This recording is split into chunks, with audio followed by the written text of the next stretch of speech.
ప్రభుత్వ మెడికల్ కాలేజీలో జూడాల ఆందోళన, మంత్రితో చర్చలు, నిరసన కొనసాగిస్తామన్న డాక్టర్లు.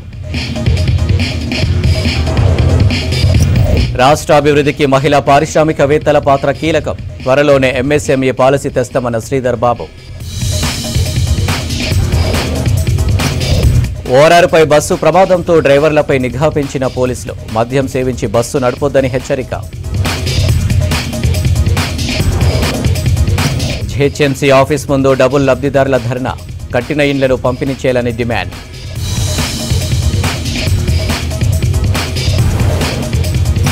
రాష్ట్రానికి రెయిన్ అలర్ట్ జారీ చేసిన వెదర్ ఆఫీసర్లు, రానున్న 5 రోజులు వర్షాలు కురిసే ఛాన్స్.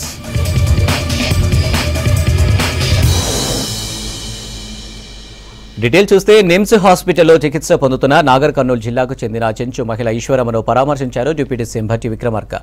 మంత్రి జూపల్లితో కలిసి ఆమె ఆరోగ్య పరిస్థితిని డాక్టర్లను అడిగి తెలుసుకున్నారు. బాధిత కుటుంబానికి ఆర్థిక సాయం చేస్తామన్నారు భట్టి విక్రమార్క. ఇల్లు లేకపోతే ఇందిరమ్మ ఇల్లు కట్టిస్తామని, వారి పిల్లలను రెసిడెన్షియల్ స్కూల్లో చదివిస్తామన్నారు. ఇలాంటి ఘటనలు మరోసారి పునరావృతం కాకుండా నిందితులపై చర్యలు తీసుకుంటామన్నారు డిప్యూటీ సీఎం భట్టి విక్రమార్క.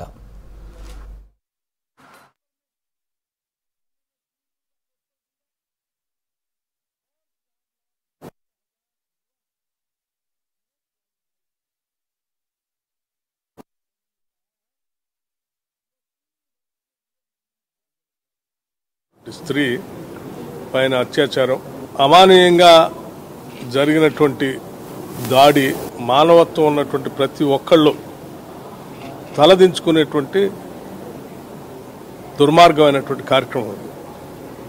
మనందరం, సమాజం మొత్తం కూడా తీవ్రంగా ఖండించాల్సినటువంటి అంశం. కూడా తెలిసిన వెంటనే ప్రభుత్వ పరంగా అక్కడ స్థానికంగా ఉన్నటువంటి మంత్రివర్యులు జూపల్లి కృష్ణారావు గారు వెంటనే వారిని హాస్పిటల్లో చేర్పించి నాగర్ కర్నూలులో కావలసిన వైద్యం అందించి, ఆ తదుపరి ఇంకా మెరుగైన వైద్య సేవలు అవసరం అని చెప్పి భావించి నిమ్స్కి తరలించి ఇక్కడ అత్యున్నతమైనటువంటి వైద్యాన్ని అందించే కార్యక్రమం ప్రభుత్వ పరంగా చేస్తూ ఉన్నారు.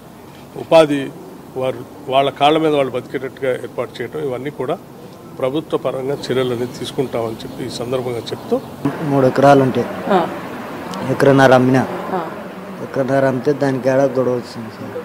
ఆయన డబ్బులు వేయలేకపోతే ఇట్లా ఇది అట్లా ఇది ఇవ్వకపోతే ఆయన తోటి గొడవ పెట్టుకున్నాను. దినాలు ఆయన దగ్గర గొడవ పెడితేనే ఇచ్చిన హామీ ప్రకారం రైతు రుణమాఫీ అమలు చేస్తున్నామన్నారు మంత్రి పొన్నం ప్రభాకర్. 2 లక్షల రుణమాఫీపై కేబినెట్ నిర్ణయం తీసుకున్న సందర్భంగా రైతులకు అభినందనలు తెలిపారు. త్వరలోనే లోన్ల మాఫీపై జీవో, విధి విధానాలు విడుదలవుతాయన్నారు. రైతన్నలందరికీ కాంగ్రెస్ ప్రభుత్వం అండగా ఉంటుందనే దానికి ఈ నిర్ణయమే నిదర్శనమన్నారు పొన్నం. తెలంగాణ రైతాంగానికి కాంగ్రెస్ ప్రభుత్వం వస్తే 2 లక్షల రూపాయల రుణమాఫీ చేస్తామని చెప్పినాం. కేబినెట్ లో ఆ నిర్ణయం తీసుకున్న సందర్భంగా నా తెలంగాణ రైతాంగానికి అందరికీ కూడా హృదయపూర్వకంగా అభినందనలు తెలియజేస్తా ఉన్నా. త్వరలోనే జీవో, విధి విధానాలు వస్తాయి. మీరు తీసుకున్న మాఫీ అయింది రుణం, భవిష్యత్తులో మీరు వ్యవసాయాన్ని పండుగలాగా చేసుకునే విధంగా ఈ ప్రభుత్వం అన్ని రకాల సౌకర్యాలు చేయబోతా ఉంది. ఇది రైతులందరికీ కాంగ్రెస్ పార్టీ అండగా ఉంటుంది అనడానికి ఇది ఒక నిర్ణయంగా భావిస్తూ మీరందరూ ఈ యొక్క రైతు రుణమాఫీ కార్యక్రమం మాట నిలుపుకున్నటువంటి సందర్భంలో మరొకసారి రైతులందరికీ నా శుభాకాంక్షలు. రాష్ట్రంలోని ప్రభుత్వ మెడికల్ కాలేజీల్లో, ఆసుపత్రుల్లో ఉన్న సమస్యలు పరిష్కరించాలని కోరుతూ జూనియర్ డాక్టర్లు సమ్మెకు దిగారు. ఎమర్జెన్సీ సర్వీసులు యథావిధిగా కొనసాగుతాయన్నారు డాక్టర్లు. మరోవైపు జూనియర్ డాక్టర్లతో వైద్యారోగ్య శాఖ మంత్రి దామోదర రాజనరసింహ చర్చలు జరిపారు. కొన్ని సమస్యలపై మంత్రి సానుకూలంగా స్పందించారన్నారు. అయితే సమ్మె మాత్రం కొనసాగుతుందని స్పష్టం చేశారు జూడాలు.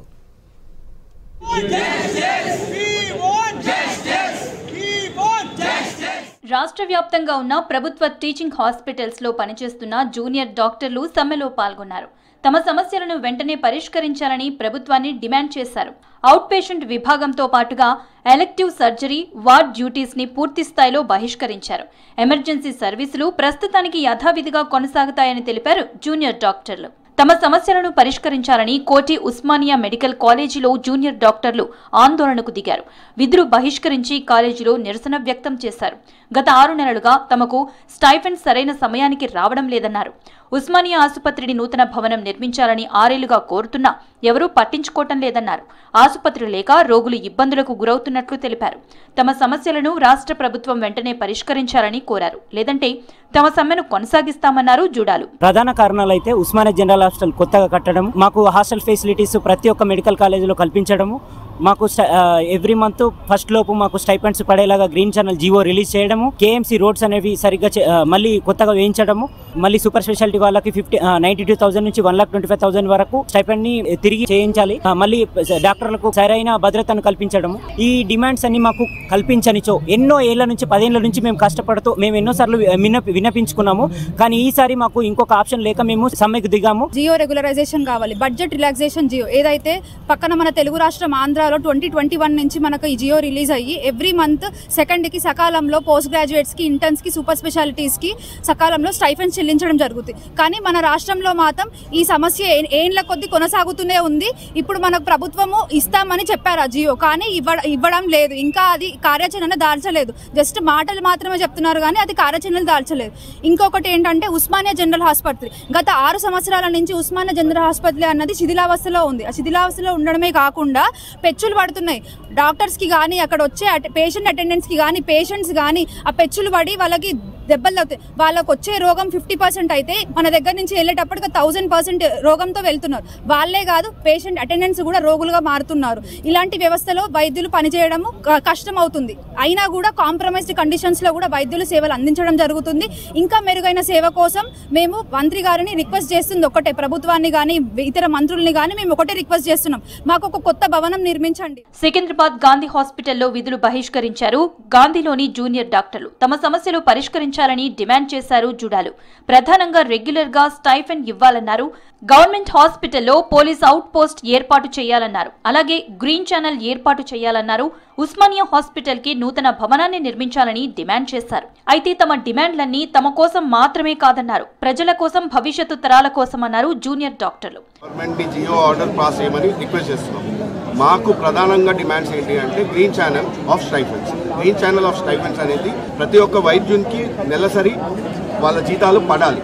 ఎలా అయితే వేరే డిపార్ట్మెంట్స్లో పడుతున్నాయో అలాగే మాకు స్టైఫెండ్స్ అనేది తప్పనిసరిగా ఇవ్వాలి. అది గవర్నమెంట్ని మేము రిక్వెస్ట్ చేస్తున్నాము, జీవో పాస్ చేయండి.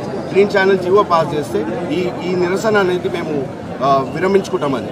దాంతోపాటు కేఎంసీలో రోడ్స్ అండి, కేఎంసీలో రోడ్స్ చాలా దారుణంగా ఉంది. కేఎంసీలో రోడ్స్ వేయమని చాలా రిక్వెస్ట్ చేస్తున్నాం గవర్నమెంట్. ఎందుకంటే వైద్యులు ఎవరైతే పేషెంట్ని ట్రీట్ చేయాల్సిన వైద్యులే పేషెంట్స్ అవుతున్నారు. రోడ్స్ బాగాలేక కింద పడి గాయాలు పాలయ్యి అక్కడ ట్రీట్మెంట్ చేసుకుంటున్నారు. ఇంకా మాకు కావాల్సింది సెక్యూరిటీ అండి. సెక్యూరిటీ ఆఫ్ ప్రతి మెడికల్ కాలేజ్లో, ప్రతి గవర్నమెంట్ హాస్పిటల్స్లో సెక్యూరిటీ అనేది చాలా తక్కువ ఉంటుంది. ప్రీవియస్గా మాకు స్పెషల్ పోలీస్ ఫోర్స్ ఇస్తానని గవర్నమెంట్ ప్రామిస్ చేసింది, కానీ అది అమల్లోకి రావట్లేదు. వరంగల్ జిల్లాలోని Kakatiya medical college teaching hospitals లో సమ్మె చేపట్టారు జూనియర్ డాక్టర్లు. ఎంజీఎం హాస్పిటల్లోని మహాత్మా గాంధీ విగ్రహం ముందు ఆందోళన చేపట్టారు. సమ్మెలో భాగంగా ఎమర్జెన్సీ మినహా అన్ని విభాగాల్లో విధులు బహిష్కరించారు జూనియర్ డాక్టర్లు. స్టైఫెండ్ త్వరగా చెల్లించాలని, భద్రత కల్పించాలని డిమాండ్ చేశారు జుడాలు. ప్రభుత్వ టీచింగ్ ఆసుపత్రుల్లో ఉన్న సమస్యలను వెంటనే పరిష్కరించాలని కోరుతూ ఇప్పటికే రాష్ట్ర ప్రభుత్వం దృష్టికి తీసుకువెళ్లినట్లు చెప్తున్నారు జూనియర్ డాక్టర్లు. గ్రీన్ ఛానల్ ఏర్పాటు, సకాలంలో స్టైఫెండ్ల విడుదల, సూపర్ స్పెషాలిటీ సీనియర్ రెసిడెంట్లకు సరైన గౌరవ వేతనం, తెలంగాణలో ఏపీ విద్యార్థులకు 15% ఉన్న సీట్ల రిజర్వేషన్ల తొలగింపు, వివిధ ప్రభుత్వ ఆసుపత్రుల్లో హాస్టల్ సౌకర్యాలు, భద్రత ఏర్పాటు, ఉస్మానియా జనరల్ హాస్పిటల్ కోసం కొత్త భవనం, ప్రభుత్వ వైద్య కళాశాలల్లో మౌలిక సదుపాయాలు, వరంగల్ కాకతీయ మెడికల్ కాలేజీల్లో రోడ్లు వేయాలనే డిమాండ్లను సర్కారు ముందు ఉంచారు జుడాలు. ఇప్పటికైనా ప్రభుత్వం స్పందించకపోతే మున్ముందు మరిన్ని రోజులు సమ్మెను కొనసాగిస్తామని హెచ్చరిస్తున్నారు జూనియర్ డాక్టర్లు. వైద్య ఆరోగ్య శాఖ మంత్రి దామోదర రాజనరసింహతో జుడాలు చర్చలు జరిపారు. కొన్ని అంశాలపై మంత్రి సానుకూలంగా స్పందించినట్లు చెప్పారు. మరోసారి జుడాలు సమావేశం కావాలని మంత్రి దామోదర రాజనరసింహ సూచించారు. ప్రస్తుతం సమ్మె కొనసాగుతుందని జుడాలు ప్రకటించారు. స్టైఫెండ్ కి గ్రీన్ ఛానల్ పై మరోసారి చర్చించి నిర్ణయిస్తామని మంత్రి తెలిపారని జూనియర్ డాక్టర్లు తెలిపారు. వైద్యుల భద్రత గురించి ఇప్పటి వరకు ఎలాంటి చర్చ జరగలేదన్నారు. కొత్త మెడికల్ కాలేజీలకు బస్సు ఏర్పాట్లపై డిఎంఈ నిర్ణయం తీసుకుంటారని మంత్రి తెలిపారన్నారు. సమ్మెపై రాష్ట్ర స్థాయి జుడాలతో చర్చించి నిర్ణయం తీసుకుంటామన్నారు వైద్యులు. తెలంగాణ జూనియర్ డాక్టర్స్ అసోసియేషన్ ఈ రోజు నుంచి తలపెడుతున్న స్ట్రైక్ దాని గురించి మాట్లాడడానికి మినిస్టర్ గారు టాక్స్ కి పిలిచిండే. ఏదైతే సర్క్యులేట్ చేసారో అదనేది ఒక కొంచెం ప్రయోగాత్మకంగా ఫస్ట్ టైం చేస్తున్నాము. సో అది ఒకవేళ ఫెయిల్ అవుతుందా సక్సెస్ అవుతుందా దాని మోడల్ని బట్టి, ఒకవేళ సక్సెస్ అవుతుంది అంటే we will continue it for the next year. లేదు కొంచెం ఏమన్నా గ్లిచెస్ ఉన్నాయి అంటే దాన్ని బట్టి మళ్ళీ దాన్ని మోడిఫై చేయాలా ఏం చేయాలి అన్నది తర్వాత డెసిషన్ తీసుకుంటాం అన్నట్టు చెప్పారు. సెక్యూరిటీ ఇష్యూస్ గురించి మాట్లాడినప్పుడు అది ఒక హై లెవెల్ మీటింగ్ ఐజీ గారితో పెట్టి దాని డిస్కషన్ అయిన తర్వాతనే ఏమన్నా చెప్పగలుగుతాం. కానీ ఇప్పటివరకు అలాంటి మీటింగ్ ఏది జరగలేదు అని చెప్పడం జరిగింది. సో కొత్త మెడికల్ కాలేజ్కి బస్సెస్ గురించి 2022లో వెళ్ళిన దాన్ని మళ్ళీ ఒకసారి చూపించడం జరిగింది. సో దాని గురించి అప్డేట్ ఏంటి సార్ అంటే, సో ఒకసారి డిఎంఈ మేడంని కలిసి అది ఎంతవరకు అవుతుంది అన్నది కలిసి మాట్లాడమని చెప్పారు. సమ్మె గురించి ఇంకా మేము మిగతా ప్యానెల్ మెంబర్స్ ఇంకా ఓవరాల్ అందరి పీజీస్కి కన్వే చేయాలండి. మిగతా పీజీస్కి స్టేట్లో ఉన్న ప్రతి ఒక్కరికి ఇన్ఫర్మేషన్ అనేది కన్వే అయిన తర్వాతనే మేము ఏమన్నా డెసిషన్ తీసుకోగలుగుతాం. ఇప్పటికైనా ప్రభుత్వం స్పందించకపోతే మున్ముందు మరిన్ని రోజులు సమ్మెను కొనసాగిస్తామని హెచ్చరిస్తున్నారు జూనియర్ డాక్టర్లు.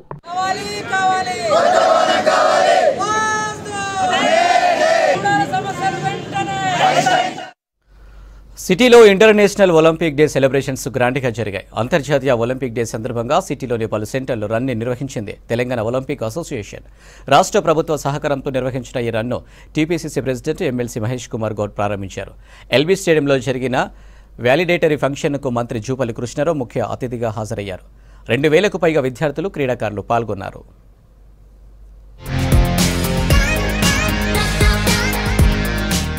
హైదరాబాద్ లో ఒలింపిక్ డే రన్ ను గ్రాండ్ గా నిర్వహించింది Telangana Olympic association. Charminar, Saroor Nagar stadium, victory play ground, DCS Nacharam, Bowenpally, Yousufguda, Domalguda physical education college, Fateh Maidan club వంటి 9 సెంటర్ల నుంచి ఎల్బీ ఇండోర్ స్టేడియం వరకు ఈ రన్ నిర్వహించారు. ఇందులో ఆయా స్కూల్ విద్యార్థులతో పాటు ప్లేయర్లు, సీనియర్ ఆటగాళ్లు, క్రీడా సంఘాల ప్రతినిధులు పాల్గొన్నారు. ఒలింపిక్ డే రన్ కు ముఖ్య అతిథులుగా హాజరయ్యారు మంత్రి Jupally Krishna Rao, TPCC president MLC Mahesh Kumar. గత ప్రభుత్వం 10 ఏళ్ల పాటు క్రీడల్ని భ్రష్టు పట్టించిందన్నారు మంత్రి జూపల్లి కృష్ణారావు. విద్యార్థులు చదువుతో పాటు ఆటలు కూడా ఆడితే ఉల్లాసంగా ఉంటారన్నారు. వయసుతో నిమిత్తం లేకుండా ప్రతి ఒక్కరూ రోజు 1 గంట ఏదో ఒక ఆట ఆడితే ఆరోగ్యంగా ఉంటారని పిలుపునిచ్చారు మంత్రి జూపల్లి కృష్ణారావు. ఇది స్పోర్ట్స్ అనేది అత్యంత ప్రాధాన్యమైనటువంటిది. కేంద్ర రాష్ట్ర ప్రభుత్వాలతో పాటుగా బిజినెస్ మెన్, కార్పొరేట్స్, NGOs, రైతు సంఘాలు, మహిళా సంఘాలు, యువజన సంఘాలు, అన్ని ఆర్గనైజేషన్స్ కూడా దీనిపైన ఆలోచన చేయాల్సిన అవసరం ఉంది, శ్రద్ధ వహించాల్సిన అవసరం ఉంది. ఎందుకంటే స్పోర్ట్స్ అనేది మన దైనందిన జీవితంలో ఒక భాగం కావాలి. లైక్ ఎసెన్షియల్ కమాడిటీ అంటామో, డెఫినెట్గా ప్రతి వ్యక్తి irrespective of age, irrespective of caste, creed, everything, డెఫినెట్గా ఒక రోజు అంటే ప్రతిరోజు 1 గంట మనది కాదు అనుకుంటే 100 సంవత్సరాల జీవితం మనదే.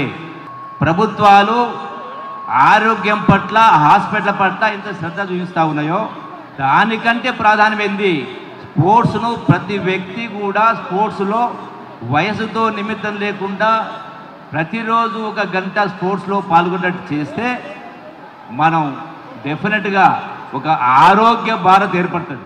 క్రీడల్లో మన దేశాన్ని చూస్తుంటే బాధేస్తుందని క్రీడాకారులకు చేయూత అందించేందుకు కేంద్ర ప్రభుత్వంతో పాటు ఆయా రాష్ట్ర ప్రభుత్వాలు ముందుకు రావాలన్నారు ఎమ్మెల్సీ మహేష్ కుమార్. చాలా ప్రభుత్వ, ప్రైవేట్ స్కూల్స్ లో ప్లే గ్రౌండ్స్ లేవని చిన్నారుల్ని చదువుతో పాటు ఆటల్లోనూ ప్రోత్సహించాల్సిన అవసరం ఉందన్నారు. దీంతో ఫిజికల్ గా, మెంటల్ గా స్ట్రాంగ్ గా తయారవుతారన్నారు. గతంలో కాంగ్రెస్ ప్రభుత్వంలో ఏర్పాటు చేసిన స్పోర్ట్స్ హాస్టల్స్ వల్ల 2 రాష్ట్రాల నుంచి 200 మందికి పైగా జాతీయ, అంతర్జాతీయ ప్లేయర్లుగా ఎదిగారన్నారు ఎమ్మెల్సీ మహేష్ కుమార్.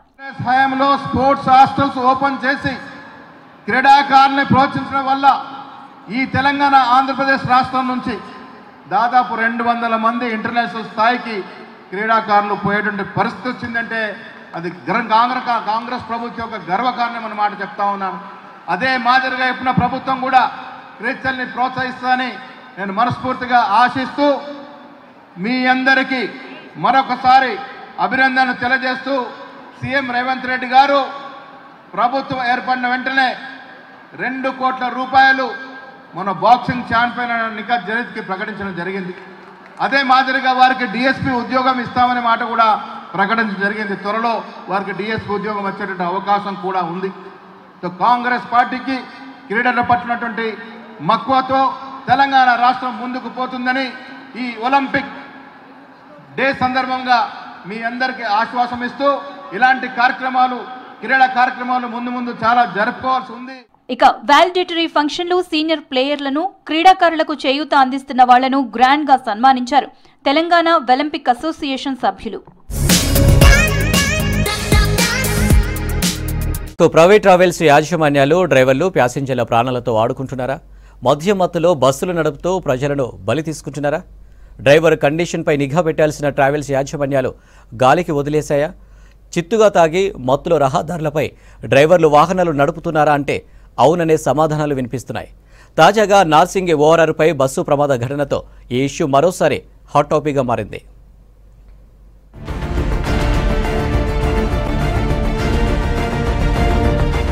రాష్ట్రంలో వాహనాలు నడిపే డ్రైవర్లు రూల్స్ పాటించాలని సూచిస్తున్నారు పోలీసులు. మద్యం మత్తులో వెహికల్స్ ని నడపొద్దని హెచ్చరిస్తున్నారు. ప్రయాణికులను గమ్యస్థానాలకు చేర్చే బాధ్యత డ్రైవర్లపై ఉందని గుర్తు చేస్తున్నారు. డ్రైవర్లపై స్పెషల్ ఫోకస్ చేస్తున్నారు ట్రాఫిక్ పోలీసులు. హైదరాబాద్ నార్సింగి పోలీస్ స్టేషన్ పరిధిలో ఓ ప్రైవేట్ ట్రావెల్స్ బస్సు అదుపు తప్పి పల్టీ కొట్టిన విషయం తెలిసిందే. ఈ ప్రమాదంలో ఓ మహిళ మరణించగా మిగతా 17 మంది స్వల్ప గాయాలతో బయటపడ్డారు. బస్సు డ్రైవర్ ఫుల్ గా మద్యం సేవించి డ్రైవ్ చేసిన కారణంగానే ప్రమాదం జరిగినట్లు ప్రాథమికంగా నిర్ధారించారు పోలీసులు.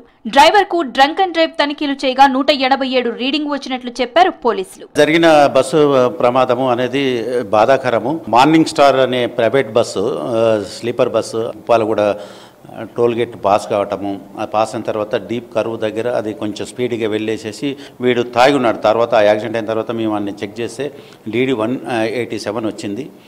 తాగటం వల్ల వాడు కంట్రోల్ తప్పేసేసి స్పీడ్గా వెళ్ళి మీడియం కొట్టుకొని అవతల రోడ్ సైడ్ పడటము, ఒక లేడీ మమత అనే 33 years చనిపోవటము, ఇది చాలా బాధాకరము.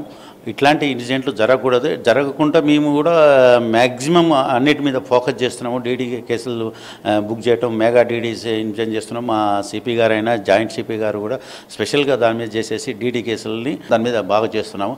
22nd నైట్ కూడా all over the division night మొత్తం డివిజన్లో మాదాపూర్ డివిజన్లో 189 కేసెస్ బుక్ చేయడం జరిగింది. అందులో 98 కేసెస్ 4 వీలర్స్ హెవీ వెహికల్స్ రెండింటి మీద కూడా చేసినాము. సిటీలో రెగ్యులర్ గా డ్రంక్ అండ్ డ్రైవ్ తనిఖీలు, స్పెషల్ డ్రైవ్లు నిర్వహిస్తున్నట్లు తెలిపారు అధికారులు. సిటీలోనే కాదు శివార్లలో ఉన్న టోల్ గేట్ల వద్ద కూడా తనిఖీలు చేస్తున్నామన్నారు. ఇటీవల కాలంలో మాదాపూర్ జోన్లో పెద్ద ఎత్తున 2 వీలర్ 4 వీలర్ హెవీ వెహికల్స్ ని కూడా డ్రంక్ అండ్ డ్రైవ్ లో పట్టుకున్నామని తెలిపారు అధికారులు. ప్రైవేట్ ట్రావెల్స్, ఆర్టీసీ డ్రైవర్లు మద్యం మత్తులో వాహనాలు నడిపితే చట్ట ప్రకారం కఠిన చర్యలు తీసుకుంటామని హెచ్చరిస్తున్నారు పోలీసులు. ఇట్లాంటి ఇన్సిడెంట్లను చూసేసి మేము ఈ బస్సుల వాళ్ళందరినీ ఒకసారి పిలిపించేసేసి ఇప్పటి నుండి every monthly once or twice మేము అవేర్నెస్ తీసుకొచ్చేస్తాం. ఇంకోసారి అలా చేసినట్టంటే వాటి బస్సులని ఆర్టీ వాళ్ళకు చెప్పేసేసి మొత్తం చేసేస్తాం. రానున్న రోజుల్లో ఇలాంటి ఘటనలు రిపీట్ కాకుండా ప్రైవేట్ ట్రావెల్స్ యాజమాన్యాలతో అవగాహన సదస్సులు నిర్వహించేందుకు ప్లాన్ చేస్తున్నారు పోలీసు అధికారులు. మద్యం సేవించి వాహనాలు నడిపితే కఠిన చర్యలు తీసుకుంటామని హెచ్చరిస్తున్నారు పోలీసులు. హైదరాబాద్ గచ్చిబౌలిలోని షార్ట్స్ షూటింగ్ రేంజ్లో రాష్ట్ర స్థాయి షూటింగ్ పోటీలు హోరాహోరీగా జరుగుతున్నాయి. తెలంగాణ రైఫిల్ అసోసియేషన్ నిర్వహిస్తున్న ఈ పోటీలు శుక్రవారం ప్రారంభం అవ్వగా ఈ నెల 27వ తేదీ వరకు జరుగుతున్నాయి. ఇందులో ప్రతిభ కనబరిచిన ప్లేయర్లు త్వరలో జరిగే నేషనల్స్లో మన రాష్ట్రం తరపున బరిలోకి దిగనున్నారు.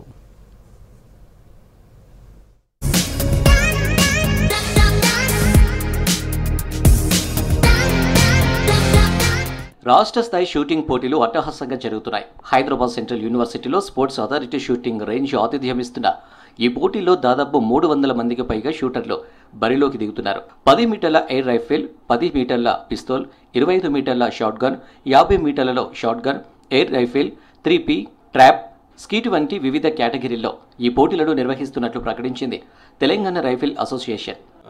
10th Telangana shooting championship 21st నుంచి 27th వరకు మన హైదరాబాద్ గచ్చిబౌలి స్టేడియంలో జరుగుతుంది. ఇందుకు గాను లాస్ట్ ఇయర్ కంటే ఈసారి ఎక్కువ మంది పార్టిసిపేట్ చేస్తారు కాంపిటీషన్లో. చాలామంది కూడా తెలిసి వచ్చింది షూటింగ్ అనేది. ఎందుకంటే ఒలింపిక్లో ఎక్కువ ఈవెంట్స్ మెడల్స్ సాధించింది మన షూటింగ్లోనే కాబట్టి చాలామంది కాంపిటీషన్లో కూడా పార్టిసిపేట్ చేస్తారు. చాలా హ్యాపీగా ఉన్నది. ఇప్పుడిప్పుడే మనలోకి తెలుస్తుంది కాబట్టి ఎక్కువ మంది పార్టిసిపేట్ చేస్తారు. ఏవేవైతే రిక్వైర్మెంట్ ఉన్నాయో వాటికి కొంతమంది స్పాన్సర్ల త్రూ, కొంతమంది మేము కొద్దిగా వేసుకుని, కొంతమంది ఎవరైతే చేయదలుచుకున్నారో వాళ్ళ ద్వారా ఈ రేంజ్ని ఇలా మెయింటైన్ చేసుకుని తీసుకొస్తున్నాం. 3 రోజులుగా జరిగిన 10 మీటర్ల ఈవెంట్లలో మల్టిపుల్ గోల్డ్ మెడల్స్ సాధించాడు హైదరాబాద్కు చెందిన విక్రాంత్ రాజ్. ఇక clay pigeon trap shootings masters కేటగిరీలో వాసిఫ్ హసన్ గోల్డ్ మెడల్ సాధించగా, మెన్ కేటగిరీలో మహమ్మద్ ముజాహిద్ అలీఖాన్, జూనియర్ మెన్ విభాగంలో తోట గౌతమ్ రెడ్డిలు గోల్డ్ మెడల్స్ సాధించారు. ఇక 10 మీటర్ల మెన్ ఇండివిజువల్ ఈవెంట్లో ధనుష్ శ్రీకాంత్, జూనియర్ ఉమెన్ విభాగంలో మహేశ్వరి, సబ్ జూనియర్ విభాగంలో అవికా కన్సల్లో గోల్డ్ మెడల్స్ సాధించారు. మెడల్ సెరమనీకి ముఖ్య అతిథిగా హాజరైన సీనియర్ ఐపీఎస్ అధికారి అంజనీ కుమార్ విన్నర్స్ కు మెడల్స్ అందించారు. Now the atmosphere is such so healthy atmosphere and all credit goes to all the mother, father and guardians. So hearty congratulations to each one of you. Second thing I would like to mention here that whether we like it or not, there is competition everywhere in the world. Competition is there for writing GMAT examination. Competition is there for writing engineering entrance. For one marks there are 600-700 students. Competition is there for every government job.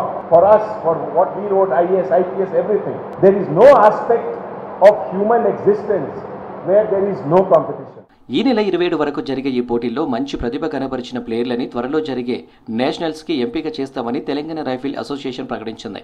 మిగతా రాష్ట్రాలతో పోలిస్తే మన దగ్గర సరైన facilities లేకున్నా మంచి results వస్తున్నాయన్నారు. Shooting రేంజ్ని upgrade చేసే ఆలోచనలో కొత్తగా వచ్చిన ప్రభుత్వం ఉందని, త్వరలోనే సరికొత్త వెపన్స్ని తీసుకొచ్చే అవకాశం ఉందన్నారు రైఫిల్ అసోసియేషన్ సభ్యులు. తెలంగాణ రైఫిల్స్ అసోసియేషన్లో ఇప్పుడు ఈ కాంపిటీషన్ 10th స్టేట్ ఛాంపియన్షిప్లో పాల్గొని గోల్డ్ మెడల్ సాధించడం జరిగింది 10 మీటర్స్ ఎయిర్ రైఫిల్ విభాగంలో. సో ఇక్కడ చాలా బాగా జరిగింది. మన అమిత్ సాంఘి గారి లీడర్షిప్లో ప్రెసిడెంట్ ఆయన మంచిగా కాంపిటీషన్ ఎలాంటి ఇబ్బందులు లేకుండా షూటర్స్కి మంచిగా చేశారు. ఇంకా గవర్నమెంట్ ఆయనకి మంచి సపోర్ట్ ఇస్తే కనుక ఇది ఎట్లా ఉంటుందంటే ఈ షూటింగ్ గేమ్ అనేది government support at the same time షూటర్స్కి కావాల్సిన ఇన్ఫ్రాస్ట్రక్చర్ని ఆయన శక్తి కొలది మంచిగానే డెవలప్ చేసి మంచిగా వస్తువులన్నీ కల్పించారు. కృష్ణవేణి స్కూల్లో చదువుతాను. ఈరోజు ఇక్కడ స్టేట్ మీట్ జరిగింది. అక్కడ జూనియర్ ఇంకా సబ్ యూత్ అండ్ యూత్ అన్నిట్లో మెడల్స్ కొట్టాను. నేను శాట్ షూటింగ్ రేంజ్లో ట్రైన్ అవుతూ సందీప్ కుమార్ సార్ దగ్గర కూడా ట్రైన్ అవుతున్నాను. కొత్తగా వచ్చిన ప్రభుత్వం షూటింగ్ కోసం మరిన్ని వసతులు కల్పించాలని కోరుతున్నారు తెలంగాణ రైఫిల్ అసోసియేషన్ సభ్యులు. రానున్న రోజుల్లో రాష్ట్రానికి, దేశానికి పథకాలను తీసుకొచ్చేలా కృషి చేస్తామంటున్నారు. 30 వరకు యోగాపై హైదరాబాద్ రియలైజేషన్ టూర్ నిర్వహిస్తున్నట్లు తెలిపారు సహజ యోగ రాష్ట్ర కమిటీ అధ్యక్షులు గౌరకృష్ణ. ఈ కార్యక్రమంలో విదేశాల నుంచి, వివిధ రాష్ట్రాల నుంచి 500 మంది ప్రతినిధులు పాల్గొంటారన్నారు. బషీర్బాగ్ ప్రెస్ క్లబ్లో ఈ ఈవెంట్కు సంబంధించి బ్రోచర్ ఆవిష్కరించారు. జూన్ 25న Saroor Nagar indoor stadium, June 29న నిజాం కాలేజ్ గ్రౌండ్స్, పీజీఆర్ స్టేడియంలో సహజ యోగ కార్యక్రమం నిర్వహిస్తున్నట్లు తెలిపారు. ప్రతి ఒక్కరూ పాల్గొని సహజ యోగ ప్రాముఖ్యతను తెలుసుకోవాలని కోరారు. అవగాహన తీసుకురావడానికి హైదరాబాద్ రియలైజేషన్ టూర్ అనే పేరుతో ఇక్కడ 5 రోజులు మొత్తం హైదరాబాద్లో కానీ తెలంగాణ రాష్ట్రంలో కానీ ప్రచారం చేయబోతున్నాము. దీనికి ప్రపంచవ్యాప్తం నుంచి రకరకాల రాష్ట్రాల నుంచి కూడా యావత్ భారతదేశం నుంచి 500కు పైగా సహజయోగిస్ వచ్చి ఇక్కడ ప్రచారం చేయబోతున్నారు. దానికి 28 నాడు సరూర్ నగర్లో ప్రోగ్రాం ఉంది, మెగా పబ్లిక్ ప్రోగ్రాం. 29 నాడు ఇక్కడ నిజాం కాలేజ్ గ్రౌండ్స్లో ప్రోగ్రాం ఉంది, మెగా పబ్లిక్ ప్రోగ్రాం. ఇక్కడ ర్యాలీ కూడా మేము చేయబోతున్నాము. 2:30 నుంచి 4:30-5 వరకు ర్యాలీ ఉంటుందండి. శ్రీ మాతాజీ నిర్మలాదేవి గారు ప్రవేశపెట్టినటువంటి ఈ సహజయోగ పద్ధతి ప్రతి ఒక్కరికి చేరాలని మేము ఇది ఫ్రీగా, ఇప్పుడే కాదు సహజయోగా ఎప్పుడు కూడా ఫ్రీగానే ఉంటుంది. కాబట్టి ఈ మీ ద్వారా, మీడియా మిత్రుల ద్వారా ప్రజలందరికీ తెలియజేయనది ఏమనగా అంటే 29 నిజాం కాలేజ్ గ్రౌండ్స్లో మీరందరూ విత్ ఫ్యామిలీతోని చిన్న పిల్లలు పెద్దవాళ్ళు అందరూ వచ్చి ఈ యొక్క సహజ యోగా మెడిటేషన్ని నేర్చుకో. నల్గొండ జిల్లాలోని గీతా విజ్ఞాన ఉన్నత పాఠశాల 1987 బ్యాచ్కు చెందిన విద్యార్థుల ఆత్మీయ సమ్మేళనం ఇబ్రాహీంపట్నంలో నిర్వహించారు. 37 సంవత్సరాల తర్వాత బాల్యమిత్రులందరూ కలిశారు. పాఠశాలలో చదువుకున్న పాత జ్ఞాపకాలను గుర్తు చేసుకున్నారు. దేశ విదేశాల్లో స్థిరపడిన వారంతా ఒక్కచోట చేరడంతో సందడి వాతావరణం నెలకొన్నది.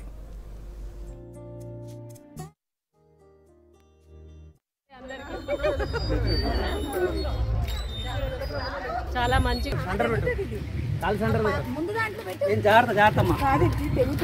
పెట్టమ్మా ఎందుకురా వీడియో తీసి పాపం వాళ్ళు కింద పడడానికి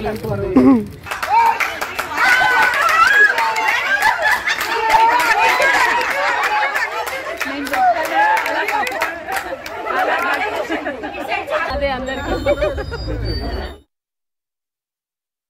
మనది దేవుడు ఒక్కడే అన్నట్టు మన జీవీఎస్ఎస్ బ్యాచ్ మాత్రం ఏ గ్రూప్ లేవు, ఒకటే గ్రూప్. ఇక్కడికి రాని వాళ్ళు మన వాళ్ళే, వచ్చిన వాళ్ళు మన వాళ్ళు, అందరూ ఒకటే గ్రూప్. దాన్ని దృష్టిలో పెట్టుకోండి. ఇక్కడ వచ్చిన వాళ్ళందరూ కూడా ఇక్కడ ప్రతి ఒక్కరు కూడా వ్యాపారం చేసిన వాళ్ళు, ఉద్యోగం చేసిన వాళ్ళు అందరూ కూడా పిల్లలు వాళ్ళందరూ కూడా మంచిగా ఉండాలని, ఒకరికొకరు సహకారాలు తీసుకోవాలని, ఎవరు ఏ హోదాలో ఉన్నా కూడా ఉద్యోగస్తులు కానీ వ్యాపారులు కానీ మన వాళ్ళకి ఏదైనా ఆర్థిక సహకారం కాకుండా కూడా మినిమం గైడ్లైన్స్. ఎగ్జాంపుల్ ఉంది అంటే నేను గొప్పని కాదు, మనం గాంధీ ఆసుపత్రిలో చేస్తున్నాం, ఏదైనా ఒక గైడెన్స్. నేను డాక్టర్ కాదు, పారామెడికల్. మన వంతు మనం ఏదైనా ఆడికి వచ్చినప్పుడు మన వంతు మనం సాయం చేయాలి. ఆ విధంగా గైడెన్స్ అన్న అట్లీస్ట్ గ్రూప్లో గైడెన్స్ అన్న ఇస్తే ఏంటంటే దానికి సాధకత ఉంటుంది. మనం పెద్ద హోదాగా ఉండి కూడా ఏం చేయలేకపోతే దానికి స్నేహానికి పెద్దమే ఉండదు.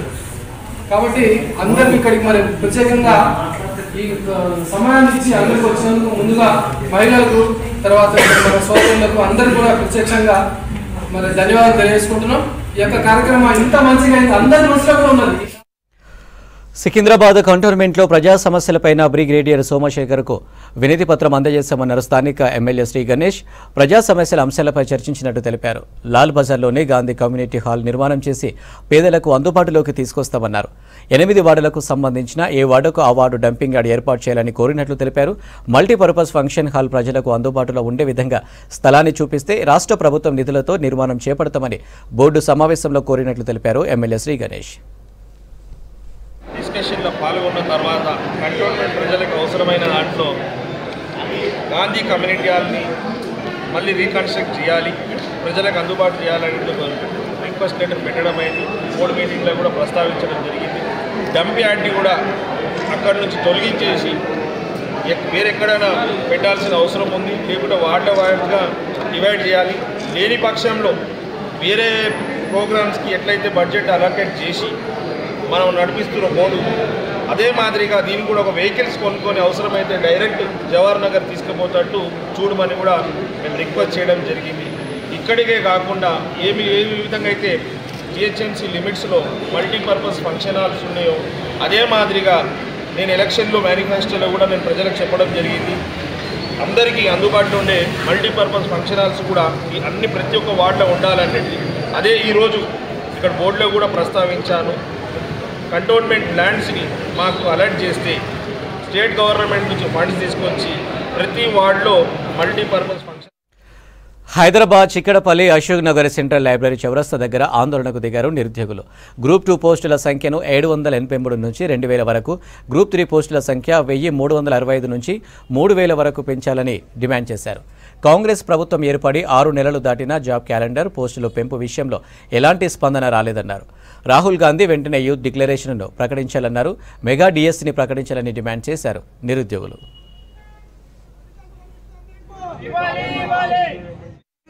నిరుద్యోగ ప్రభుత్వం అన్నారు కాబట్టి ఇక్కడ ఏంటంటే నిరుద్యోగులకు వచ్చిన వెంటనే ఒక సంవత్సరం 2 లక్షల ఉద్యోగాలు ఇస్తామని చెప్పినటువంటి ఈ కాంగ్రెస్ 2 లక్షల ఉద్యోగాల వైపుగా అడుగులు వేయలేదు.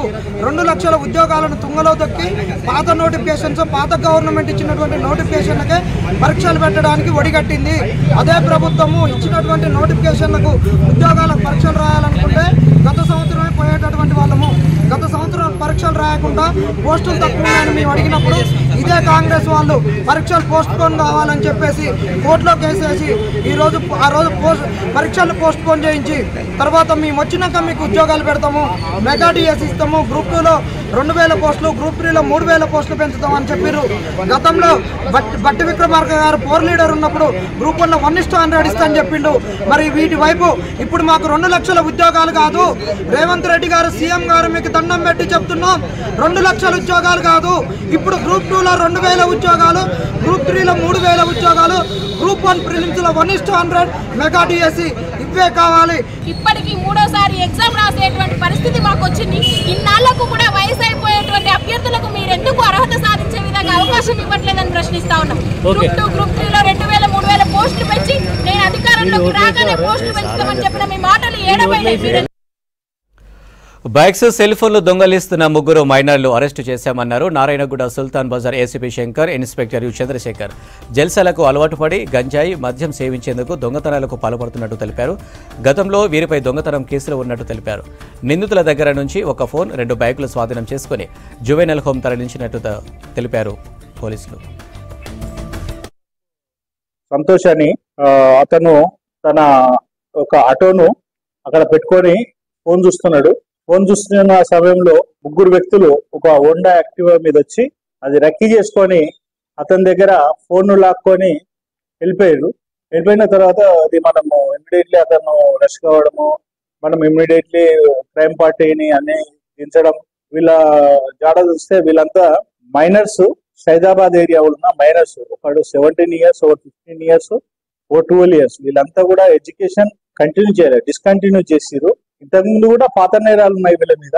వెళ్ళి వాళ్ళని పట్టుకొని జరిగిన తర్వాత వాళ్ళు విచారిస్తే వాళ్ళు నేరం ఒప్పుకున్నారు.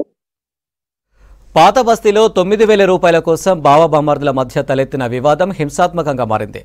ఇరువురి తరపున వర్గీయులు పరస్పర దాడులకు పాల్పడ్డారు. ఈ ఘటనలో ఒకరు హత్యకు గురికాగా మరో 3 కత్తిపోట్లకు గురయ్యారు. దాడికి పాల్పడ్డ 18 మంది నిందితుల్లో 12 మందిని శాలిబండ పోలీసులు అరెస్టు చేసి రిమాండ్కు తరలించినట్టు తెలిపారు south zone DCP Sneha Mehra, south zone additional DCP Sheikh Jahangir. ఎదురుదాడి చేసిన మరో గ్యాంగ్లో 13 మంది నిందితులు 8 మందిని అరెస్టు చేశామన్నారు. 5 పరారీలో ఉన్నట్లు తెలిపారు. ఈరోజు ఈ ప్రెస్ మీట్ మనము చాలీబండ ఏరియాలో జరిగిన 302 and 307 murder and attempt to murder case సంబంధించి అందరికీ బ్రీఫ్ చేయడానికి పెట్టాము. ఈ కేసులో జూన్ 18, 2024లో ఒక చిన్న డబ్బులు సంబంధించే విషయంలో ఇద్దరు మధ్య గొడవ జరిగింది, మజర్ అండ్ సోహెల్. ఆ గొడవలో తర్వాత చాలామంది ఇన్వాల్వ్ అయ్యి ఫర్దర్ లాస్ట్లీ ఇది దాంట్లో అసద్, ఆషు, సుబాన్ ఖాన్, అన్వర్, దాంట్లో మెయిన్ అసద్. ఆ సీక్వెన్స్లో వాజిద్, షిమ్లా రఫీక్, సాజిద్ ఖదీర్కి అటాక్ చేశారు. ఆ అటాక్లో రఫీక్ షిమ్లాన్ due to grievous injuries hospital shift అయినప్పుడు దారిలో చనిపోయారు. అండ్ వాజిద్ కూడా సీరియస్లీ ఇంజర్డ్ ఉన్నారు, ఇప్పుడు హాస్పిటల్ ఉన్నారు. అండ్ సాజిద్ అండ్ ఖదీర్ చిన్న కట్స్ అండ్ ఇంజురీస్ సఫర్ అయ్యారు.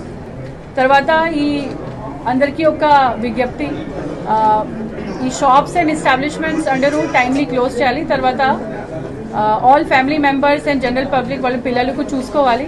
చాలామంది డ్రగ్స్ కన్సంప్షన్ అండ్ ఇది కత్తి క్యారీ చేస్తున్నారు.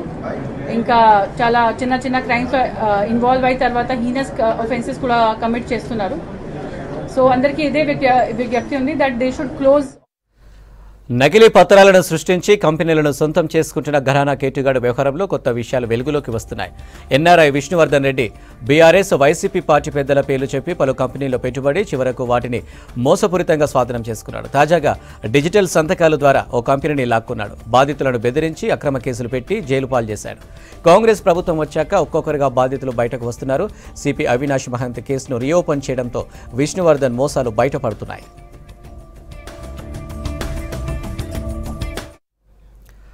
రైతులకు 2 లక్షల రుణమాఫీ చేయడం కేటీఆర్కి నచ్చడం లేదన్నారు కిసాన్ కాంగ్రెస్ జాతీయ ఉపాధ్యక్షుడు కోదండరెడ్డి. ఎన్నికల్లో ఇచ్చిన మాట ప్రకారం రైతులందరికీ కాంగ్రెస్ రుణమాఫీ చేస్తుందన్నారు. కేటీఆర్ మంత్రిగా ఉన్నప్పుడు ధరణి పోర్టల్లో తప్పులతో లక్షల కుటుంబాలు రోడ్డున పడ్డాయని ఫైర్ అయ్యారు. ధరణిలో జరిగిన అక్రమాలన్నీ త్వరలో బయటపడతాయన్నారు కోదండరెడ్డి. మేము కూడా అంటాం, కేటీఆర్ గారు మీరు కోతల మాస్టరు. అధికారంలో ఉన్నప్పుడు కూడా అదే కోతలు కోసిండ్రు, అధికారం పోయినప్పుడు కూడా ఇప్పుడు కూడా అదే కోతలు కోస్తున్నారు. నీవు ఐటీ మినిస్టర్గా ఉన్నావు, కేసీఆర్ గారు రెవెన్యూ మినిస్టర్గా ఉన్నారు. 2017 నుంచి 18 వరకు ఒక రకంగా ఉంటే 18 నుంచి 23 వరకు ఆ కాలంలో మీరు ధరణి అనే వ్యవస్థలో దాదాపుగా ఇప్పటికీ ఈరోజు వరకు కూడా 18 లక్షల ఎకరాల భూమిని పార్ట్ బిలో పెట్టించారు మీరు. ఆ 18 లక్షల ఎకరాలు హక్కున్న రైతులది. అంతేకాదు ఒక 3 లక్షల ఎకరాల భూమి ప్రొహిబిటెడ్లో పెట్టిండ్రు. దానికేమన్నారు, ఆయనకు పట్టదారు పాస్ పుస్తకం ఉంది, తండ్రులు తాతల నుంచి వ్యవసాయం చేస్తున్నాడు, కబ్జాలో కూడా ఉన్నాడు. దాన్ని సీలింగ్ భూమి అని ఒక చోట, భూదాన భూమి అని ఇంకొక చోట, వక్ భూమి అని ఇంకొక చోట రకరకాలుగా పెట్టి మీరు కేటీఆర్ గారు మీరే మీ శాఖకు సంబంధించిన మీరే విదేశీ కంపెనీతో ఒప్పందం చేసుకున్నప్పుడు సంతకం మీరే పెట్టిండ్రు. ఈ నిర్వాకం అంతా మీరు చేసిన నిర్వాకం ధరణి అనే పోర్టల్ ద్వారా చేసిన నిర్వాకం తెలంగాణ రాష్ట్రంలో లక్షల కుటుంబాలు ఇప్పటి వరకు కూడా బజార్లో పడ్డాయి.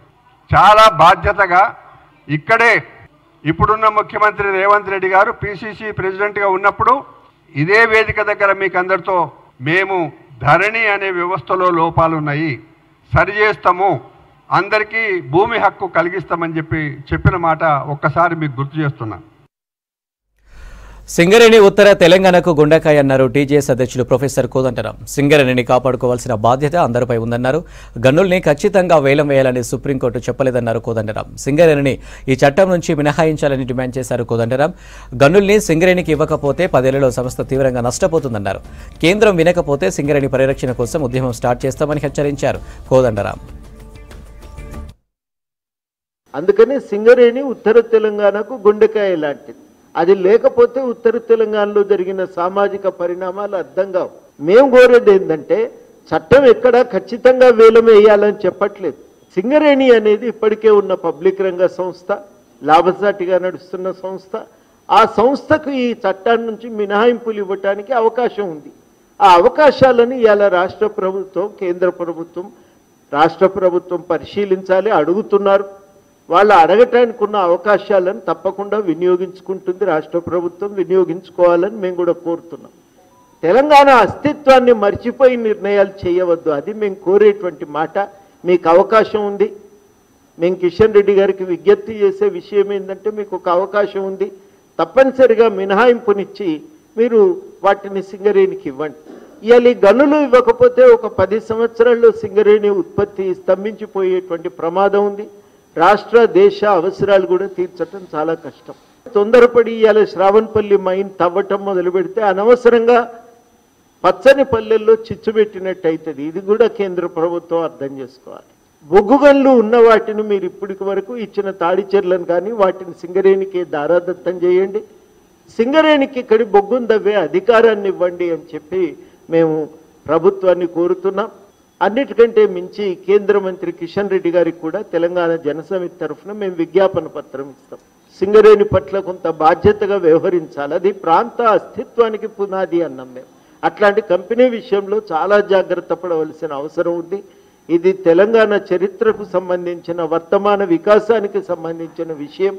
దీన్ని ఈ చారిత్రక నేపథ్యం నుంచి చూసి అర్థం చేసుకొని ఇవ్వాలని కూడా మేము కిషన్ రెడ్డి గారిని పర్సనల్గా కలిసి విజ్ఞప్తి చేస్తాం. అప్పటికీ కాకపోతే మాత్రం దీన్ని పరిరక్షణ కోసం, సింగరేణి పరిరక్షణ కోసం ఒక మాట చెప్పాలి. తెలంగాణ ఉద్యమ కాలంలోనే జయశంకర్ గారి ఆధ్వర్యంలో సేవ్ సింగరేణి అనే కమిటీ ఏర్పడింది సింగరేణి పరిరక్షణ కోసం. మరి ఆ రోజు జరిగినటువంటి ఉద్యమంలో మరి చాలామంది భాగస్వాములే, జేఏసీ కూడా ఇదే నినాదాన్ని కొనసాగించింది. అందులో కిషన్ రెడ్డి గారు కూడా భాగమే. కాబట్టి వారికి మేము గుర్తు చేస్తున్న మీ చరిత్రను, తెలంగాణ సింగరేణిని పరిరక్షించే బాధ్యత మీరు నెత్తిన వేసుకోవాలని కూడా ఈ సందర్భంగా వారికి సూచన చేస్తున్నాం. వచ్చే కేంద్ర బడ్జెట్లో బీసీలకు 2 లక్షల కోట్లు కేటాయించాలని డిమాండ్ చేశారు రాజ్యసభ ఎంపీ, బీసీ సంఘం జాతీయ అధ్యక్షులు ఆర్ కృష్ణయ్య. గత బడ్జెట్లో కేవలం 2,000 కోట్లు కేటాయించి బీసీలకు తీవ్ర అన్యాయం చేశారని ఫైర్ అయ్యారు. అదానీ, అంబానీలకు లక్షల కోట్లు కట్టబెడుతూ బీసీలను చిన్నచూపు చూస్తున్నారని విమర్శించారు. కాచిగూడలో బీసీ సంఘం జాతీయ ఉపాధ్యక్షులు గుజ్జ సత్యం ఆధ్వర్యంలో జరిగిన సమావేశంలో ఆర్ కృష్ణయ్య పాల్గొన్నారు. 76 ఏళ్లుగా బీసీలు వివక్షకు గురవుతున్నారని తెలిపారు. రాజకీయంగా, ఆర్థికంగా, సామాజికంగా బీసీలను అణిచివేస్తున్నారని ఆరోపించారు. ఇకనైనా కేంద్ర ప్రభుత్వం బీసీలకు న్యాయం చేయాలని డిమాండ్ చేశారు ఆర్ కృష్ణయ్య. కేంద్ర ప్రభుత్వము జూలైలో పార్లమెంట్ సెషన్లో కేంద్ర బడ్జెట్ ప్రవేశపెట్టబోతుంది. అందులో బీసీలకు 2 లక్షల కోట్లు కేటాయించాలని చెప్పి బీసీ సంక్షేమానికి డిమాండ్ చేస్తున్నాం. 76 ఏళ్ళు అయింది. ఈ కేంద్ర ప్రభుత్వానికి సిగ్గు శరం ఉందా అని అడుగుతున్నాం. భారతదేశం అని దేశభక్తి, జాతీయత, సంస్కృతి అంటారు. భారతదేశంలో ఉండే బిడ్డలకు వాటా ఇవ్వాలనే కనీస జ్ఞానం లేదా అని నేను అడుగుతున్నా. 2000 కోట్లు ఓబీసీలకు కేటాయిస్తున్నామని అంటున్నారు. 2000 కోట్లు అంటే చాక్లెట్లు, బిస్కెట్లు కూడా రావు. ఎవరి అభివృద్ధికి పెడుతున్నారు మీరు? టాటా, బిర్లా, అంబానీ, అదానికేమో 1000 కోట్లు, లక్షల కోట్లు కేటాయిస్తారు. మా దేశంలో ఉన్న 75 కోట్ల మంది బీసీలకు 20 రూపాయలు కూడా రావు, 15 రూపాయలు కూడా రావు ఒక్కొక్కరికి. ఈ బడ్జెట్ తోటి ఈ కులాలు ఎన్నడూ అభివృద్ధి చేస్తారని చెప్పి నేను కేంద్ర ప్రభుత్వాన్ని బీసీలకు రిజర్వేషన్లు మేము అనేక ఉద్యమాలు చేస్తే మండల్ కమిషన్ తర్వాత ఒక్కొక్కరిని బట్టలు కొడితే సుప్రీంకోర్టు దిగొచ్చి బీసీలకు 27% రిజర్వేషన్లు పెట్టిండ్రు. ఇప్పుడు కూడా కొన్ని రోజులు అయినాక కేంద్ర ప్రభుత్వం దిగొచ్చి బీసీలకు బడ్జెట్ ఇచ్చి ఇంటికి 20 లక్షలు ఇవ్వాలి. ఈ విధంగా కేంద్ర ప్రభుత్వం విధానాలే సరిగ్గా లేవు. ఇవి హమారా హైదరాబాద్ అప్డేట్స్. మరిన్ని అప్డేట్స్ కోసం చూస్తూనే ఉండండి V6 న్యూస్.